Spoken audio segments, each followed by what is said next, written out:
Halo pemirsa, selamat sore. Kecelakaan maut terjadi di jalur Pantura, Cirebon, Jawa Barat.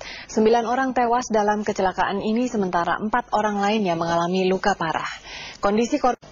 Sebuah pabrik kalsium di Tuban, Jawa Timur hangus terbakar. Tidak ada korban jiwa dalam musibah ini, namun kerugian ditaksir mencapai 2 miliar rupiah.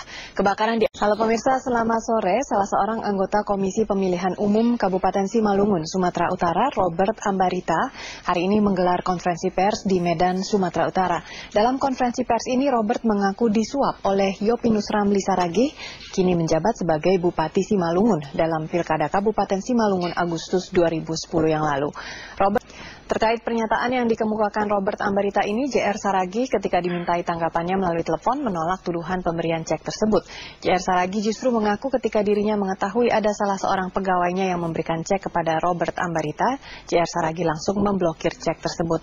JR Saragih malah mempertanyakan kenapa baru sekarang kasus ini diangkat, tidak saat Pilkada Simalungun berlangsung pertengahan 2010 yang lalu. Informasi lainnya, pemirsa, eksekusi lahan di Kota Solok, Sumatera Barat berlangsung ricuh. Kericuhan terjadi saat warga menghalangi petugas dengan cara memblokade jalan masuk dan membakar ban bekas. Kericuhan eksekusi. Pemerintah Indonesia dan India menandatangani 18 nota kesepahaman dengan nilai investasi proyek di berbagai bidang sebesar 15,12 miliar dolar Amerika. Kerjasama ini diharapkan makin mempererat kerjasama ekonomi kedua negara. Berikut laporan Maria Kalai selengkapnya dari New Delhi, India. Pemirsa, pemerintah berjanji akan mengalokasikan 80% saham IPO Garuda ke investor domestik, baik institusi maupun retail. Sementara penetapan harga Rp750 per lembar saham telah memperhatikan perkembangan bursa saham global, regional maupun nasional. Pemerintah memastikan kebijakan pembebasan bea masuk 57 pos tarif pangan dan bahan pangan sudah efektif berlaku saat ini setelah ditandatangani oleh Menteri Keuangan. Rencananya.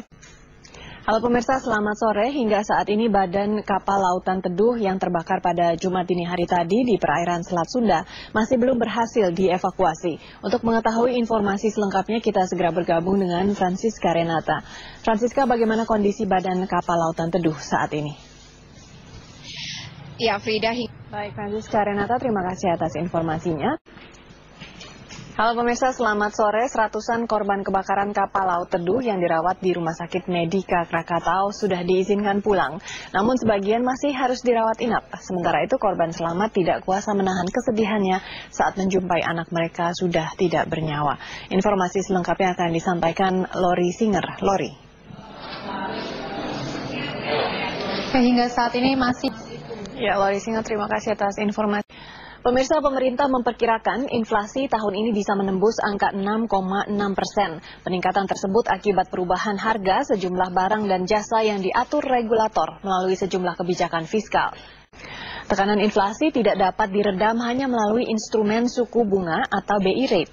BI rate selama ini hanya merupakan salah satu indikator moneter saja.